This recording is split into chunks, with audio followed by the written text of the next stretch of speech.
Okay,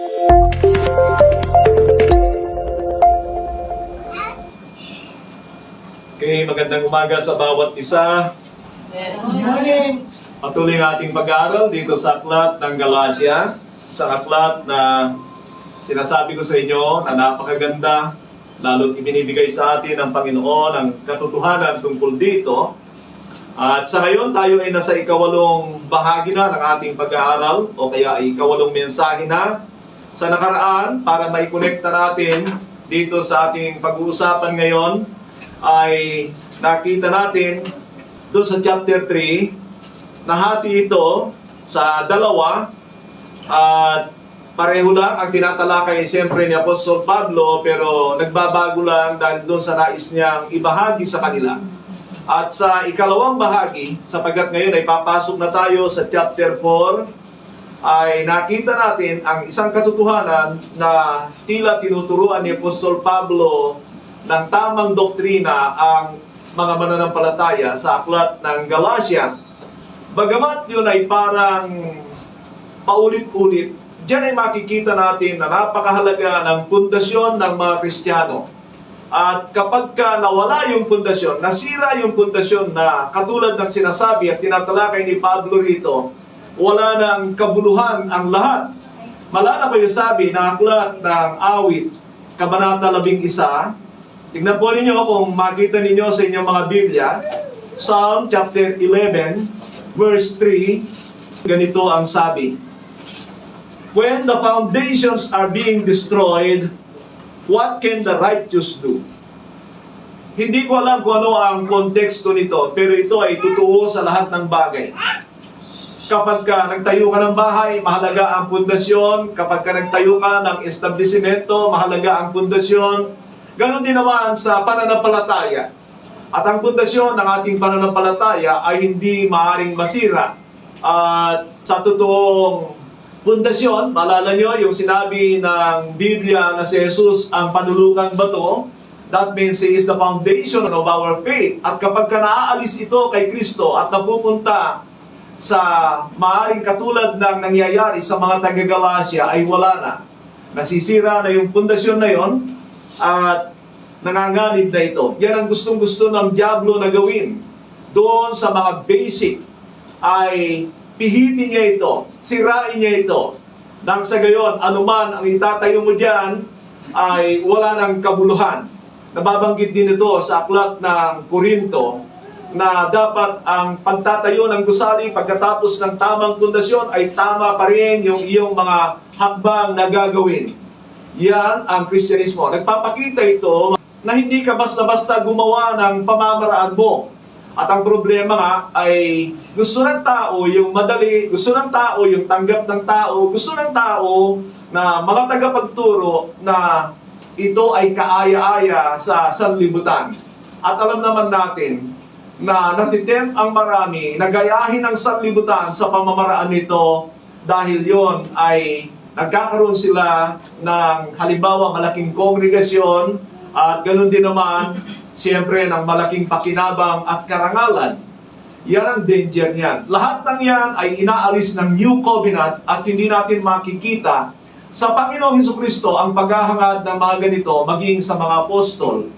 Kaya kapag ito ay nahahaluan na rin ng pagiging makamundo sa mga katulad kong mga ngaral, pumapasok na yung mga kamalian, doon na nasisira yung pundasyon. So makita natin na napakasimsim na ipinaliwanag ni Pablo ang tungkol sa bagay na ito. Bagamat sabi ko nga ito ay basic, talagang muli ay kinaklaro niya sa kanila. Mahalaga yung salitang klaro at malala ko yung sabi ni Apostol Pablo, I may not be a good speaker, but I have knowledge. Ganito nga ang sabi ni Pablo sa 2 Corinthians 11:6. I may not be a trained speaker, but I do have knowledge. We have made this perfectly clear to you in every way.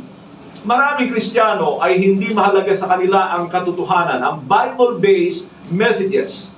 Hindi mahalaga sa kanila kung ano ang sinasabi ng Diyos. Ang mahalaga sa kanila ay yung masarap sa pandinig nila at ito yung tanggap nila at kaaya-aya para sa kanila. Pero ipinagpauna na sa salita ng Diyos na yung mga huling araw na ito, ang mga tao ay hindi na makikinig sa tamang pundasyon o tamang aral, right doctrine. Nawawala na ito. Kaya hindi tayo dapat magtaka. Pero sana hindi tayo sumama sa mga ganong kaganapan sa Kristyanismo. Manatili tayo sa katotohanan sapagkat tanging salita lang ng Diyos ang ating pananalanan para tayo ay totoo. Malala nyo ang mga sinasabi ko sa inyo at ipinapangaral ko that there are 3 gifts na ibinigay ng Diyos. At una dyan ay yung kanyang anak. Ipinapakita ko sa inyo kung gaano katindi ang ginawa ng Panginoon, yung kanyang iniwanang kaharian sa langit, lahat yung kanyang pagsasakripisyo hanggang sa kanyang kamatayan ay hindi dapat maliitin. Pero maraming tumatanggap sa Panginoon Kristo, naniniwala sa Kanya, pero hindi tumanggap ng Banal na Espiritu. And the second gift na ibinigay ng Diyos sa mga mananampalataya is the Holy Spirit who will help us in our lives. Pag wala kang Espiritu ng Diyos, hindi ka makakapamuhay sa nais ng Diyos at ikaw ay babagsak. And then, ang pangatlo na gift ay ang salita ng Diyos. Dito natin makikita kung tama ba yung ating direksyon.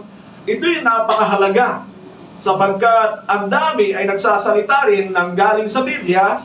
Kung titignan mo at hindi ka maingat, ay yun pala masarap sa pandinig o kaya ay mga ilan lamang ang katotohanan. Ang nais ng Diyos ay ang pangangaral ng buong katotohanan. It is the whole counsel of God that must have to be true, that must have to be in line with His Word. Hindi yung, ay, ang ganda, ang galing niya pagdating sa pamilya, ang galing niya pagdating sa ganito, ang galing niya pagdating sa gift, ang galing niya pagdating sa ibang bagay, pero hindi sa kasama ang lahat kompleto na dapat ay pagtuturo. At ito naman ay ipinapakita ko sa inyo na maging doon sa mga Bible school, sa mga naka-enroll sa inyo ay makikita nyo na lahat ay tinatalakay natin at nakikita naman natin na yung synchronism ng salita ng Diyos hindi mo talaga mayaalis. At doon ay mapapamangha ka talaga sa Banal na Espiritu kung gaano siya karunong sa kanyang pagbibigay ng salita ng Diyos. So you can never exclude the Bible in a life of a Christian. Kaya naman sa inyo, katulad ng patutuo kanina, ay nagsisikap na magbasa ng Biblia sa kabila ng kanyang trabaho, na gabi na nakakauwi at nakakatulog, ay kailangan niyang bumangon ng maaga. Mga kapatid, yan ang mga nagpupursige. And God is a rewarder of those who diligently seek Him. Sabi ng Hebrews 11:6. Siguro naman ay hindi lingid sa inyo ang aking halimbawa sa inyo pagdating sa ganyan, ang aking patuloy na pagpapaalala sa inyo. Sa ngayon ay pupunta tayo rito sa ating ikawalong mensahe. Buksan ninyo ang inyong mga Biblia habang kayo ay tumatayo para samahan niyo ako sa pagbabasa nito. Sa aklat ng Galatia, Kabanata 4, talatang 1 hanggang 20. Galatians chapter 4, verses 1 to 20. Sundan po ninyo. What I am saying is that as long as an heir is underage, he is no different from a slave. Although he owns the whole estate, the heir is subject to guardians and trustees until the time set by his father. So also when we were underage, we were in slavery under the elementary spiritual forces of the world. But when the set time had come, God sent His Son, born of a woman born under the law, to redeem those under the law, that we might receive adoption to sonship. Because you are His sons, God sent His Spirit of His Son into your hearts, the Spirit who calls out, Abba, Father. So you are no longer a slave, but God's child. And since you are His child, God made you also an heir. Formerly, when you did not know God, you were a slave to those who are nature are not God's. But now that you know God, or rather are known by God, how is it that you are turning back to those weak and miserable principles? Do you wish to be enslaved by them all over again? You are observing special days and months and seasons and years. I fear for you that somehow I have wasted my efforts on you. I plead with you, brothers and sisters, become like me, for I become like you. you did me no wrong. As you know, it was because of an illness that I first preached the gospel to you. And even though my illness was a trial to you, you did not treat me with contempt or scorn. Instead, you welcomed me as if I were an angel of God, as if I were Jesus Christ Himself. Where then is your blessing so be now? I can testify that if you could have done so, you would have torn your eyes and given them to me. Have I now become your enemy by telling you the truth? Those people are zealous to win you over by no good. What they want is to alienate you from us so that you may have zeal for them. It is fine to be zealous provided the purpose is good and to be always, not just when I am with you. My dear children, for whom I am again in the pains of childbirth until Christ is formed in you, how I wish I could be with you now and change my tone because I am perplexed about you. Purihin po ang Diyos sa pagkabasa ng kanyang salita. Makakaupo na po kayo. Habang binabasa ko ito ating teksto, ay tila baga naisip ko, maunawaan kaya ng mga kapatid nito? Sa tingin ko, parang habang binabasa lang natin ay nakakaumay na. Pero naniniwala ako na hindi ganon sapagkat isa sa mga ginagawa ng pananahan ng Banal na Espiritu sa atin ay ang kauhawan sa katotohanan. Can you say amen? Amen.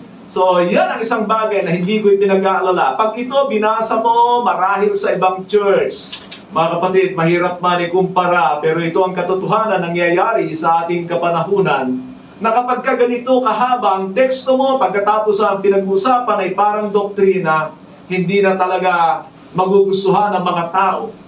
Sa totoo lang, may mga dumarating dito at pagkatapos ay ganito ang naririnig nila ng mga mensahe ay umaalis kaagad sapagkat hindi sila sanay sa katotohanan.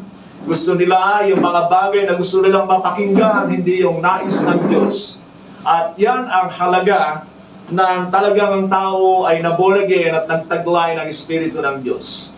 Sa ngayon, ang nakikita kong pamagat natin dito is Paul defending or explaining what they have received or learned from him. Ulitin ko po, Paul is defending or explaining what they have received or learned from him. Pinagpatuloy ni Pablo na ipaliwanag sa mga tao at ipinapakita niya sa iba't ibang pamamaraan na yung tinanggap nila sa kanya ay talagang hindi ito gawa-gawa ng tao kundi galing sa Diyos. So sa unang bahagi natin, I think magbibigay ako sa inyo rito, mga kapatid, ng hanggang 7 punto. 7 points, so napakarami. I would try na ito ay mapaiksi, pero hindi naman yung hindi natin naunawaan. Kailangan ay maging klaro sa atin ang lahat ng bagay. So dito sa ating unang bahagi sa verses 1 to 3. Verses 1 to 3, sabi ni Pablo, what I am saying is that as long as an heir is under age, he is no different from a slave. Although he owns the whole estate, the heir is subject to guardians and then trustees until the time set by his father. So also, when we were under age, we were in slavery under the elemental spiritual forces of the world.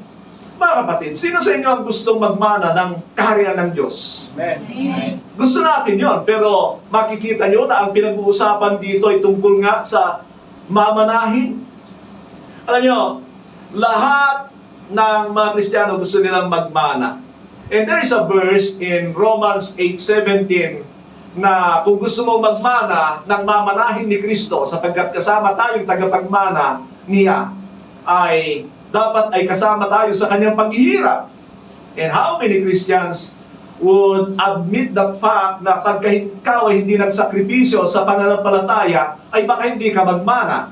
Gusto ko lang marinig niyo yung bagay na yan, pero yan ay dahil dito ang pinag-uusapan ay tungkol sa mamanahin. Marami gusto yung mana, pero hindi nila inuunawa. Marami gusto yung maganda na mga pangako sa Biblia, hindi nila inuunawa. Wala silang obligasyon. Paano nangyari na tayo ay tagapagmana, ipinaliwanag ni Apostol Pablo rito? So, Ang pamagat ko ito sa number 1 natin ay explaining the condition of the Jews and Gentiles before Christ. Explaining the condition of the Jews and Gentiles before Christ. Ipinapaliwanag niya yung kalalagayan ng mga Hudyo at mga Hentil bago dumating si Kristo. At ano ang kalalagayan ng mga Hudyo? Sila ay parang mga slave. Ang sabi, sometimes, servant ang nilagay, pero palagay ko ay nangangahulugan nito na kailangan ng mga siwa sa kanila. At last week ay ipinakita ko sa inyo na ang tagapangasiwa sa atin ay ang kautusan, sapagkat ang kautusan ay dadalhin tayo kay Kristo. Bakit nagkaganon? Sapagkat sa kautusan, ipapakita niya sa iyo ang problema mo sa kasalanan at ang tanging solusyon ay si Kristo.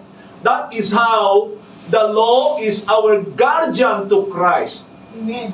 Na bagamat wala rin tayo doon sa pakikipagtipan ng Diyos bilang mga Hentil, ay makikita natin na hindi naman tayo aabot doon sa pamantayan ng Diyos na yon. And that ignorance as a Gentile, mga kapatid, sa kautusan ng Diyos sa mga Hudyo, ay hindi rin tayo papasa. So, wala talagang tayong magagawa sa bagay na yan.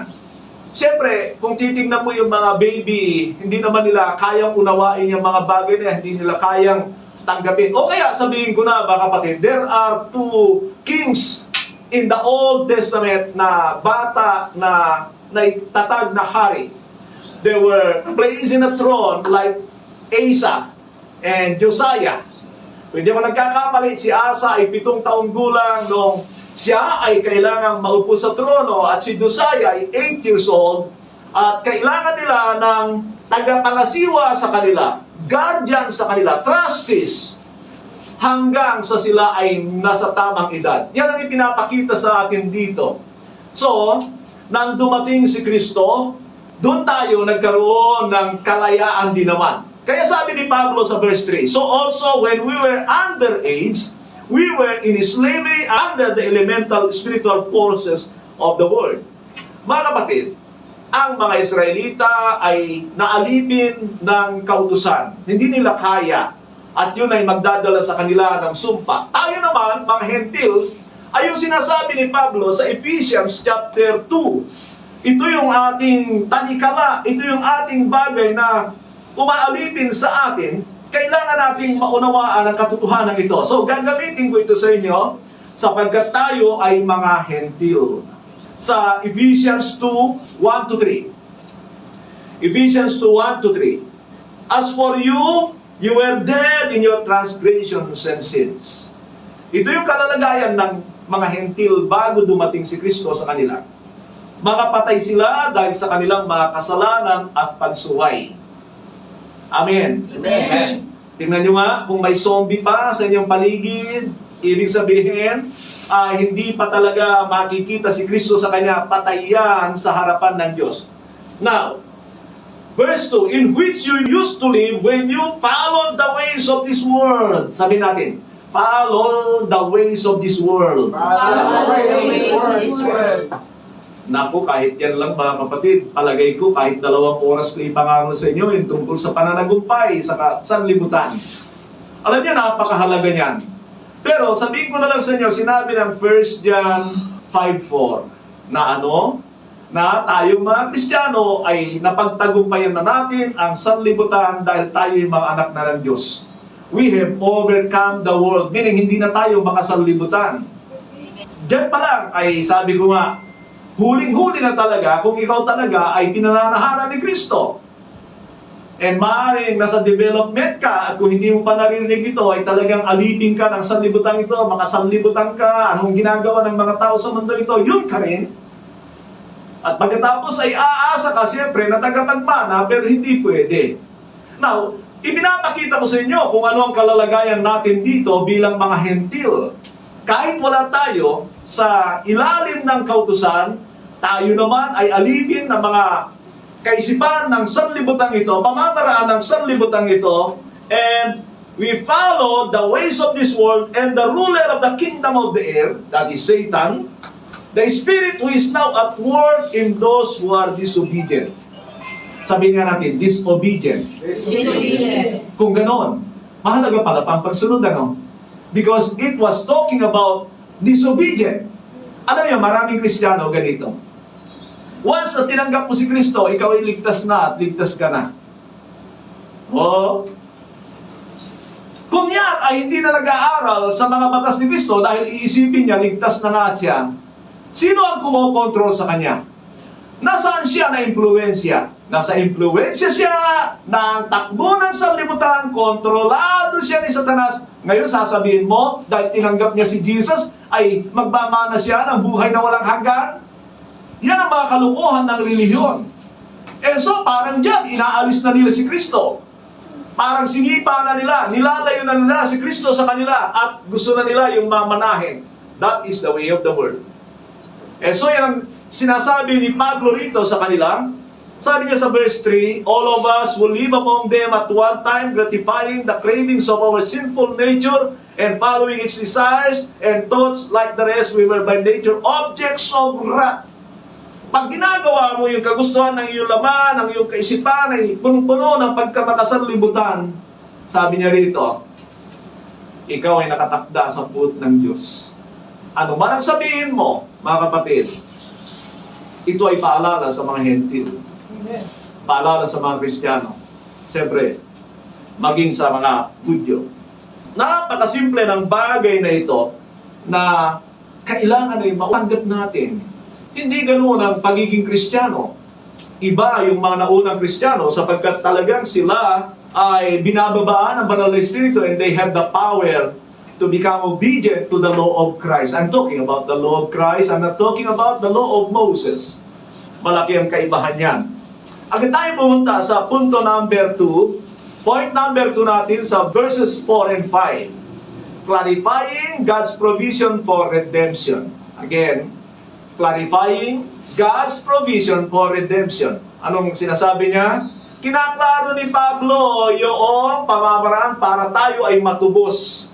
Matubos saan? Sa mga Hudyo, matubos sila sa kautusan at tayo ay matubos mula sa mga masasamang gawa. Bagamat hindi tayo sakop ng kautusan, nakikita ang kasalanan natin dahil doon sa mga pamantayan ng Diyos na yun. Pero very obvious na mga hentil, sapagkat wala silang pagkilala sa Diyos, nabubuhay sila sa sanlibutan, sinusunod nila ang kagustuhan ng kanilang mga laman. It's just like the people in Canaan, mga tao sa Canaan, na ano, yun ang sabi ng Panginoon kay Abraham, na itong mga tao rito, kaya ako ibibigay sa ito, they never have an appetite for God, wala silang concern pagdating sa Diyos, and so God would banish them at alisin sila doon sa kanilang lupain. Ganyan ang kalalagayan natin sa New Covenant na nung tayo ay wala kay Kristo, ay talagang wala tayong kapag-pag-asa. Binabanggit naman yan sa Ephesians 2:11 to 13. Basahin po ninyo at makikita nyo at wala talaga tayo sa pagtanggap ng Diyos. Wala tayong Diyos, wala tayong tipan, ganun ang sinasabi niya roon. Basahin ko po ang 4 and 5. But when the set time had fully come, God sent His Son, born of a woman, born under the law, to redeem those under the law, that we might receive adoption to sonship. Una, gusto ko pakita sa inyo na what is the fullness of time? Fullness of time na nakita ng Diyos na maging ang kanyang mga pinili ay hindi talaga papasa. So, kailangan na nila ng pagtubos sa kautusan, walang iba kundi ang Panginoon. And that the Lord, mga kapatid, was born of a woman. Sino yun? Mary. Amen. Amen. He was born of a woman, born under the law. Meaning, mga kapatid, if Mary is born under the law, ang tinuturo niya kay Jesus ay mga kautusan ng Diyos. But Jesus did not stay there. He had that concept of a new covenant sapagkat malamang nung siya ay nagbabasa ay nakita niya na mayroong mga hula tungkol sa kanya na ito ang gagawin ng itatalaga ng Diyos na ito, believing that He was the Messiah mula sa pagtuturo ng kanyang mga magulang. Yun ang mahalaga eh. na naniwala ang Panginoon Kristo na siya nga ay hindi anak ni Maria, siya ay galing sa Diyos at siya ay anak ng Diyos na nagkatawang tao, pinaniwalaan yun ng Panginoon. And he had to grow in the knowledge and understanding. Malinaw ito. Kailangan siya lumago doon. And with that grace of God, sapagkat ang Panginoon ay masikap at mapagpakumbagang humahanap ng katotohanan. I remember that in Isaiah 50 verse na talagang madaling araw din siya na nagpupursige na maghanap ng katotohanan, hearing from God, nakikinig siya sa Diyos. Mga kapatid, from there, Christ understood that He is the Son of God at meron siyang mga dapat gawin. Pero as a human being na katulad natin, hindi pa siya papasok sa ministry. Saka lamang pag dumating na banal na Espiritu sa kanya. Mga kapatid, pakinggan niyo ito. He was born under the law, therefore, he is obedient of the law. Pero, nauunawaan ng Panginoon that He will also come to establish a new covenant. Alam niya yon. And that new covenant, He will become the lawgiver. Ang dami niyan sa Biblia. Lahat ng yan ay napagtugma-tugma niya, and then, alam niya kung paano mabuhay sa ilalim ng new covenant. Kaya nung siya ay magsalita na iba na ang sinasabi niya kaysa sa kautusan. Sinasabi niya lagi ang ganito, narinig ninyo nung una, pero ngayon ay sinasabi ko sa inyo na ganito. Iba yung kanya sinasabi. So there was a comparison between that old law and the new law. Halimbawa, narinig ninyo nung una, huwag kayong papatay, ngunit sinabi ko sa inyo ngayon, sino mang may galit sa kanyang puso, sa kanyang kapatid ay pumapatay na. Amen. And those were the laws of the new covenant later on. So makita nyo, naunawaan ito ng Panginoon. I mean, mga kapatid, to become a redeemer of those who were under the law, under curse, and under the slavery of the world, kailangan siya ay hindi magkasala. And so Christ sacrificed to live by Himself. Alam niyo, ang hirap kaya mabuhay na ikaw ay kakaiba sa mundong ito. Kaya daming Kristiyano talagang ginagaya ang mundong ito kasi yun ang hanap nila, tanggap sila ng mundong ito. And so Christ didn't live like that. He lived a very different life from the world na hindi siya magkasala, otherwise hindi siya pwedeng maging redeemer. Naunawaan niyo? Amen. He is the only provision for our redemption, Christ. And makikita nyo na hindi rin napakasimple ng bagay na ito. Punta tayo sa number 3. Ang ating point number 3 is expounding the privilege of sonship. Ngayon naman ay pinapaliwanag niya ang pribilehiyo ng pagiging anak ng Diyos. Sabi niya sa verse 6 and 7. Verse 6 and 7, sabi niya, because you are His sons, God sent the Spirit of His Son into our hearts. The Spirit who calls out, Abba, Father. So you are no longer slave, but God's child. And since you are His child, God made you also an heir. Tagalugin ko.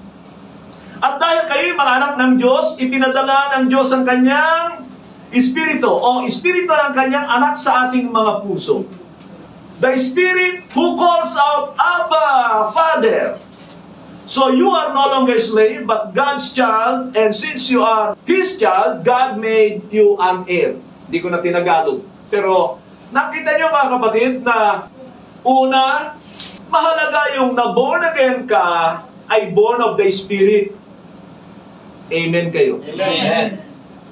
Dahil pag walang Espiritu ang mga nagsasabing born again, hindi ka sa Diyos. Romans 8:9. Hindi ka kay Kristo kahit anong pilit mo.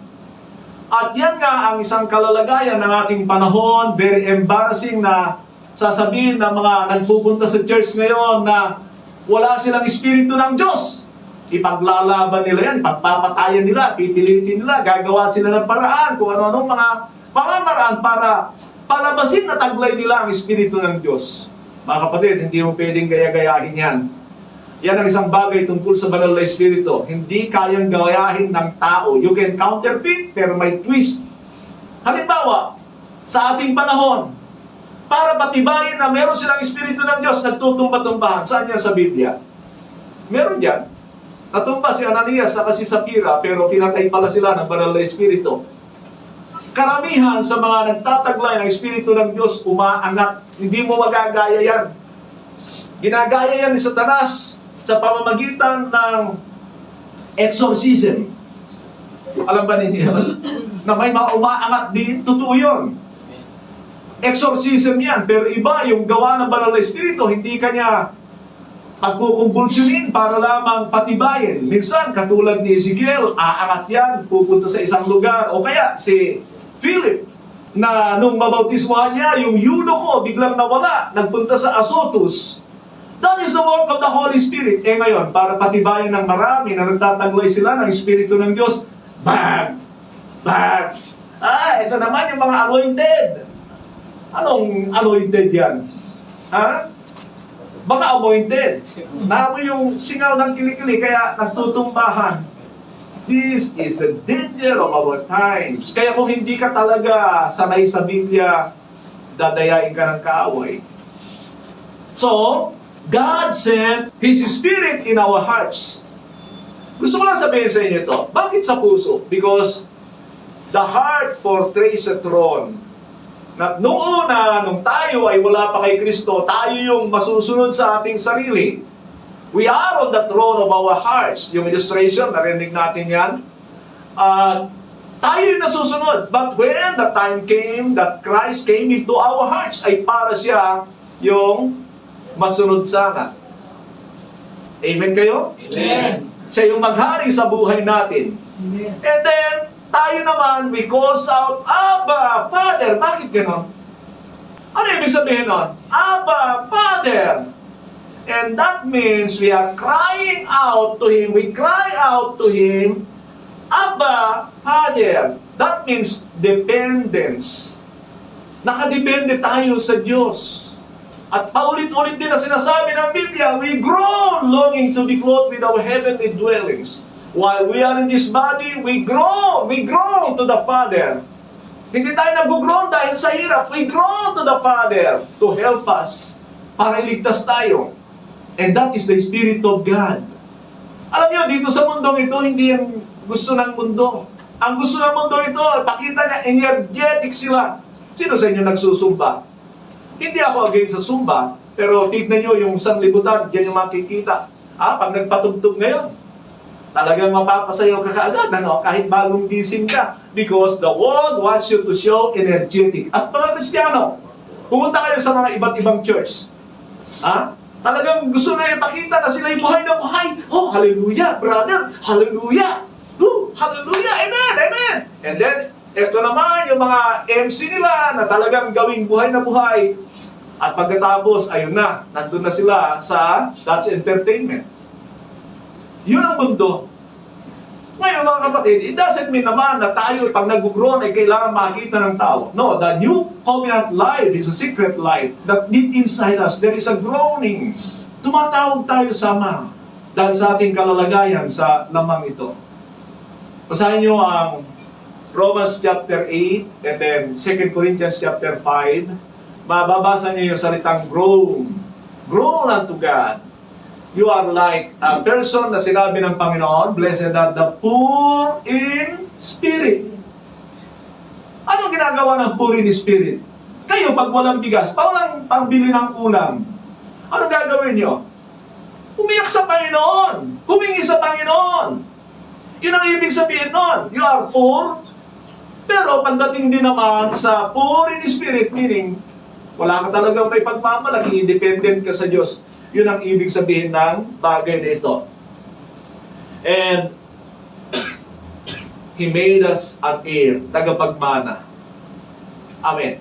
Amen. Mga kapatid, sa ngayon, ang susunod naming pag-uusapan doon sa Bible School is identities in Christ. 10 pagkakilanlan sa Panginoon. At kinausap ako ng aking may bahay kagabi, sabi niya, patapos na kami sa pursuing Christ-likeness. Ano ang aming pag-uusapan? Sabi ko sa kanya, pag-uusapan nyo, di yung ginagawa namin sa Bible School kasi ayaw nila mag-Bible School. Di kayo mag-Bible School dyan sa inyo. Libre naman yan. ang mga, natawa kayo Okay sa inyo Lilipat siya sa- sabihin mo sa akin, pag sino pa hindi pa mag-attend at regaluhan ko sa December. Pero gusto ko yung sinabi niya, so you are no longer slave, but God's child. Ano ang slave? Slavery means slave to sin. Walang kapangyarihan laban sa kasalanan. Yun ang laging sinasabi pagdating sa atin. Punta tayo sa ating pang-apat, verses 8 to 11.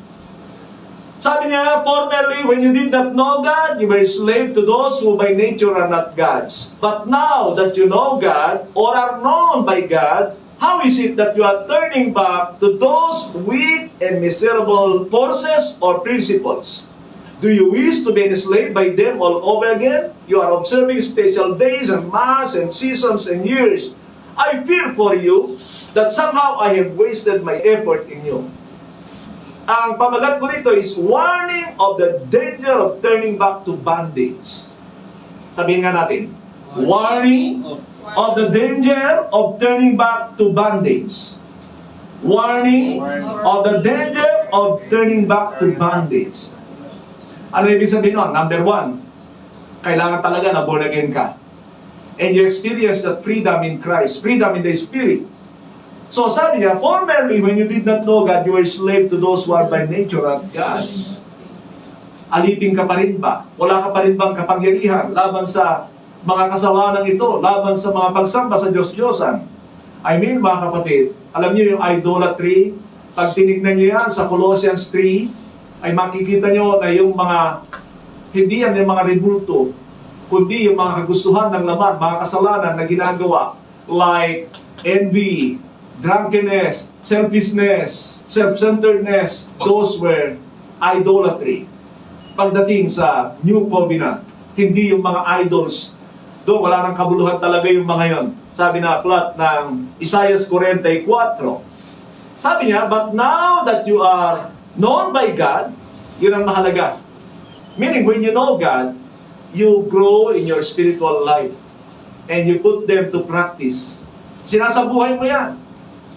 Sapagkat sabi ng 1 John chapter 5, sino man nagsasabing kilala niya ang Diyos pero hindi isinasabuhay ang kanyang mga utos ay nagsisinungaling. So it's a lie not to put to life what we are learning here. And then, why are you turning back to those miserable principles? Anong sinasabi niya?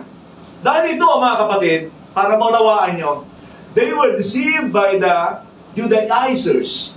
Yung mga Hudyo na ipinapasok yung kultura ng mga Hudyo sa kanila, pinapagawa sila. Yan yung ikinagalit ni Pablo kay Pedro na humiwalay doon sa mga Hentil kasi dumating yung mga Hudyo. Yan ang ibig niya sabihin. What are those miserable principles? Yung mga ipinagningilin ng mga Hudyo. Mga Hentil ito. Yan yung sinasabi ko sa inyo na hindi tayo kailangan magpaka-Hudyo. Ang dami ngayon, gusto nila, sila yung mga Hudyo Wala nang kaibahan ang mga Hentil sa Hudyo. Ganito mga kapatid, yung Israel sa ngayon, meron pang tipan si Lord sa kanila. May mga pangako ang Diyos sa kanila kahit hindi sila kumilala sa Panginoon. Ano yun? Pag binasa nyo ang Ezekiel 36, 35, ay makikita nyo diyan na may pangako sa kanila na puproteksyonan ng Diyos ang kanilang lupain pag nakabalik na sila. Pero pagdating sa chapter 37, kailangan mangyari sa kanila yung mabuhay yung mga patay na buto doon. The valley of the dry bones, they must have to be awakened and be given life by preaching the message to them. Yun ang tingnan nyo mga kapatid. Ganun ang ibig sabihin nun. Kaya magiging iba sila. And good thing, yung mga nabuhay sa pamagitan ng mensahe ng Ebanghelyo, Hentil o Hudyo, kasama na tayo doon. Yun ang maganda doon. Ang pinapakita ko lang sa inyo ay, meron kasing pangako ang Diyos sa kanila, kaya maganda ang Israel, pinoproteksyonan sila. Pangako ng Diyos yan. Kung hindi, wasak na rin yan. And God gave them wisdom. Kahit hindi sila mananampalataya.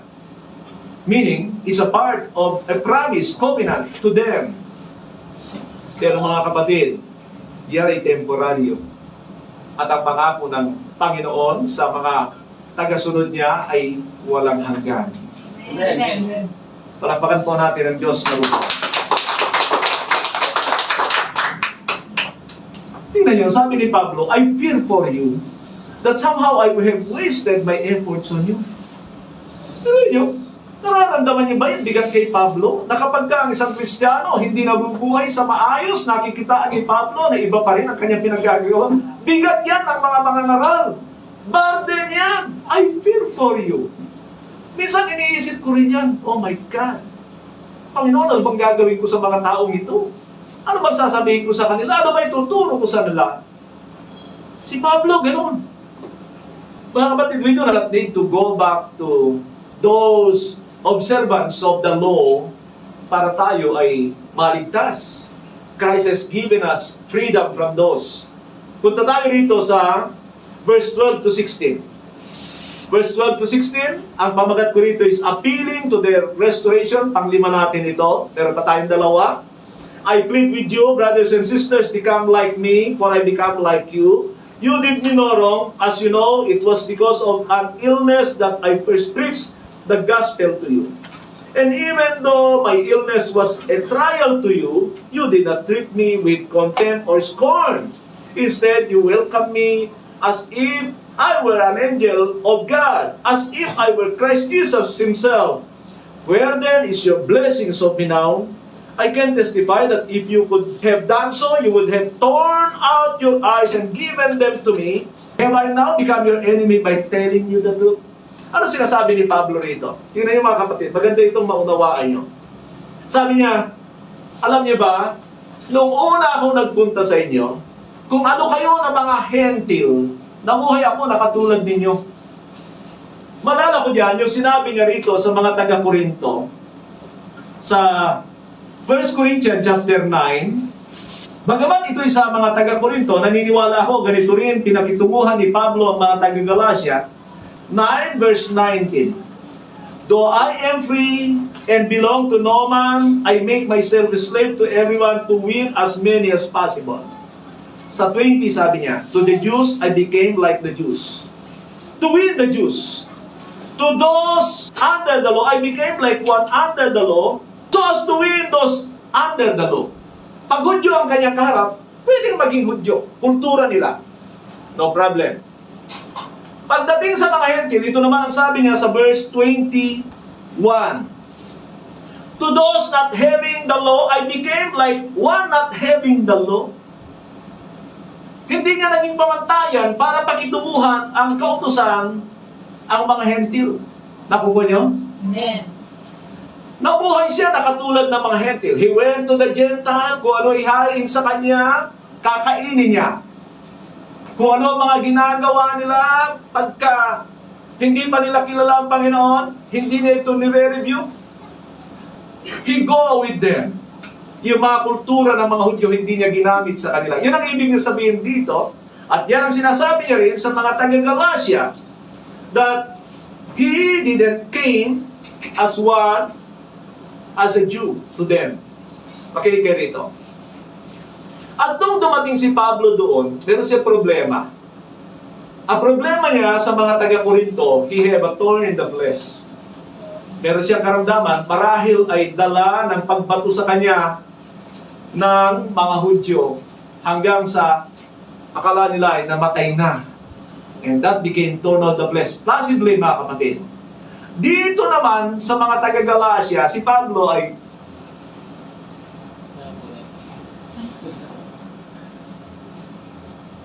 mahina ang mata.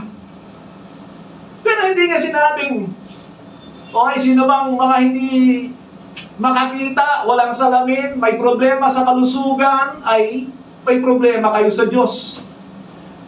Kasi ang mga Hudyo, ganun eh. Pangako sa kanila na sila ay maging healthy, maging wealthy, at basta pinagpala sa mundong ito.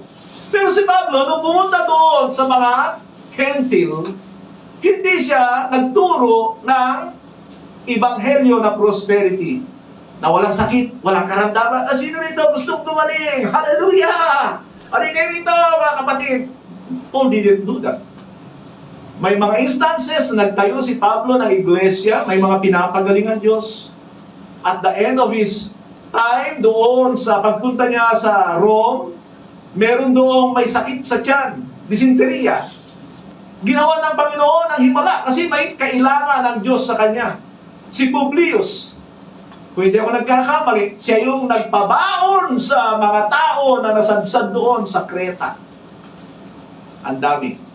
Pinakain sila doon, inalagaan sila doon, at kailangan ni Pablo na patunayan na siya talaga lingkod ng Diyos, na habang sila ay nagsusunog ng mga panggatong sa kanyang pagkuha ng mga kahoy, naglambitin yung ahas sa kanya. Ulupong. Hindi ko lang kung ulupong, cobra, pareho. But, ito ay inaasahan na mangisay sapagkat alam nila na yung ahas na yon ay makamandan. So, sabi ng mga tao, makasalanan talaga itong tao ito. Nakaligtas nga doon sa barko, sa paglubog sa dagat. Ngayon naman, hindi siya pinaligtas. Kinagat siya ng ahas. Pinagpag ni Pablo yung ahas doon sa apoy, nagpatuloy sa kanyang ginagawa. Sa katagalan, walang nangyari. Ayun, muntik na siya sambahin. Pag kailangan ng himala, mga kapatid, gagawin niya ng Diyos. Bahagi yan ang binigay ng Panginoon sa atin. Pero kung hindi na ginagawa ng Diyos, huwag mong pilitin ng Diyos. Meron siyang dahilan, kaya pinapaubaya tayo sa mga ganyan. May dahilan na maganda ang Panginoon. Amen? Amen. Pero hindi ko inaalis na kailangan natin ng doktor. Kung kulang ka ng pananampalataya, pumunta ka sa doktor kasi ang sama ng tingin sa akin ng ating doktor. Kasabi niya, Pastor, pagka nagkonsulta ka sa akin, hindi na kita iintindihin. I mean, mga kapatid, there's nothing wrong for becoming a doctor.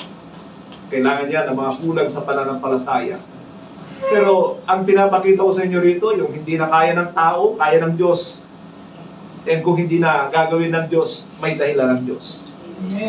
That's how the people treated the Apostle Paul. At hindi siya nagkunwari na lahat ng problema ay kailangan gawin ng Panginoon. No, that's not the gospel na itinakita ni Pablo sa mga taga-Galacia. Punta tayo sa 17 and 18. At ang pamagat ko ito sa ating pang-amin is cautioning them against the false teachers. Ngayon, binabalaan na naman sila sa mga bulaang guro. Sabi niya, those people are zealous to win you over, but for no good. What they want is to alienate you from us so that you may have zeal for them. It is fine to be zealous, provided the purpose is good, and to be always just as when I am with you. Anong sinasabi ni Pablo rito? Yung mga yun nga ang pinapakita sa inyo, parang wala silang problema, energetic sila, talagang parang pinagpapala sila sa physical. Kailangan niya sa Old Covenant. Pero sa New Covenant, hindi yan kailangan. Because tayo, mga kapatid, ay umaasa sa kapangyarihan ng Diyos. Amen. In sharing the gospel, hindi tayo nagdadala ng matamis na pananalita, kundi yung katotohanan ang binibigay natin sa mga tao. Hindi tayo nagpapakita na parang dagang blessed na blessed tayo. Ang daming ganyang tao eh. Ang pamantayan, mga bagay sa mundong ito. And so, nakakaakit sila. Pero doon hindi gumagawa ang Panginoon. Yun ang problema. Because only the gospel has the power for salvation, both for the Jews and the Gentiles. Amen. Kaya yun tayo. Hindi natin pipilitin. Hindi tayo gumagawa ng estratehiya, mga kapatid, ng mundong ito. Sinasabi yan ni Pablo, do I do it, my plans, like the world does? Hindi natin ginagawa. We rely on the power of the Holy Spirit and the work of God. Punta tayo sa ating panghuli, sa verse 19 to 20, at pamagat ko ito is showing Paul's deep concern for their spiritual formation. Ulitin ko, showing Paul's deep concern for their spiritual formation. 19 to 20. My dear children, for whom I am again in the pains of childbirth, until Christ is formed in you. How I wish I could be with you now, and change my tone because I am perplexed about you. Ano ang goal ni Pablo sa kanila? Ang goal niya, Christ is formed in you. Alam niyo, yun yung the best na ma-impart ng mga tagapagturo that they will form you into Christ-likeness. Gusto ko lang ikumpara yan sa panahon natin. Ang ginagawa ng marami is that they want the people to be materially blessed. Mga kapatid, okay yun. Pero huwag mong i-focus ang mga tao dyan sapagkat akala nila ang pagpapala, material na blessing, ay pababayaan nila ang Christ-likeness. Hindi sila umaasa sa Diyos, hindi sila nakafocus sa paglago sa pagkakilala kay Kristo. And si Pablo, sabi niya, I am again in the pains of childbirth until Christ is formed in you. Yan, nagpapagal. Nais ko sabihin sa inyo, para maturuan kayo, minsan, nag-aaral ako ng 3 topic every week. O kaya, 3 video na kailangan kong tapusin para hindi lamang sa inyo, sapagkat meron tayong mga kapatiran sa iba't ibang lugar. At yan ay nangangailangan talaga ng pagpapakasakit na kailangan ay sakripisyo. Hindi yung bilugin ang inyong mga ulo, kundi kayo ay hubugin sa wangis ng Panginoong Kristo. Amen. Sabi niya, how I wish I could be with you now and change my tone because I am perplexed about you. Nais niya na makasalamuhay ito. Hindi na lang sulat. Sabi niya, gusto ko kayong makausap. False teachers, when they're in front of you, ang gaganda ng sinasabi. Ayaw nilang gamitin yung katotohanan because, truth are really offensive in this world. Nakakapanakit ang katotohanan sa mundong ito. Pero, ang mga tunay na guro, they will tell you the truth because only through the truth, you can be set free. Yung freedom na ninanais ng Diyos ay mangyari sa ating buhay. Mga kapatid, dito sa ibinahagi ko sa inyo, medyo mahaba ito. Iniingatan ko na nga na humaba ng gusto sapagkat itutuloy pa rin ito ni Pablo. Hindi pa tayo tapos. Sa chapter 5, lalong mas mabigat ang mga sinasabi ni Pablo. Ipinapakita niya na kapag nagpatuloy sila sa kanilang ginagawa na pagtanggap sa mga maling aral mula sa paghalo-halo ng Judaismo o kaya Old Covenant sa New Covenant, iiwanan talaga sila ng Diyos. Papasalamat tayo sa Panginoon na itong mga bagay na ito ay pinapakita sa atin. Kaya sa Amen. Amen. Palagpakan po natin ang Diyos na buhay. Hallelujah.